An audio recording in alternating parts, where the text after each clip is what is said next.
Nous sommes ici dans une végétation typiquement méditerranéenne. De nombreuses espèces se développent sur ces sols silicieux. La cystée, qui est la partie basse du maquis, regroupe 3 types de cystes différents. Les 2 plus fréquents sur les sols silicio-acides sont le cyste à feuilles de sauge, tout simplement parce que sa feuille ressemble à la feuille de sauge que l'on consomme et que l'on trouve dans nos jardins, d'où son nom. Ici, vous avez, à la différence, et pour le reconnaître, la même fleur blanche. Par contre, on a un feuillage qui est plus allongé, plus vert soutenu, et surtout, si on le touche, les feuilles, elles collent, elles pèguent, comme on dit chez nous en Provence. Donc ça, c'est le cyste de Montpellier. Le cyste cotonneux, parce que sa feuille est duveteuse comme du coton, mais en réalité, son vrai nom, c'est Cystus alba, ce qui veut dire cyste blanc, parce que vous voyez, il a une apparence plutôt blanchâtre.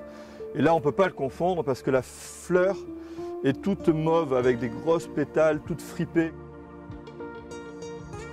Dans notre région, on a la chance aussi, on va avoir une prolifération d'orchidées sauvages. Et c'est vrai que sur les 150 espèces que nous avons recensées en France, le Var en détient à peu près 65 variétés différentes. Ces plantes qui se développent dans le maquis sont des espèces protégées qu'il est interdit de cueillir. On retrouve aussi 2 sortes de bruyères, la bruyère arborescente et la bruyère à balai, qui poussent souvent à côté l'une de l'autre. La bruyère arborescente qui est beaucoup plus grosse, beaucoup plus forte au niveau du bois et du feuillage, et la bruyère à balai qui est beaucoup plus fine et plus longiligne, je dirais. Autre plante vraiment très typique et remarquable de ce maquis provençal, c'est l'arbousier. Et la particularité de cet arbuste, c'est qu'il va avoir à l'automne les fleurs et les fruits en même temps.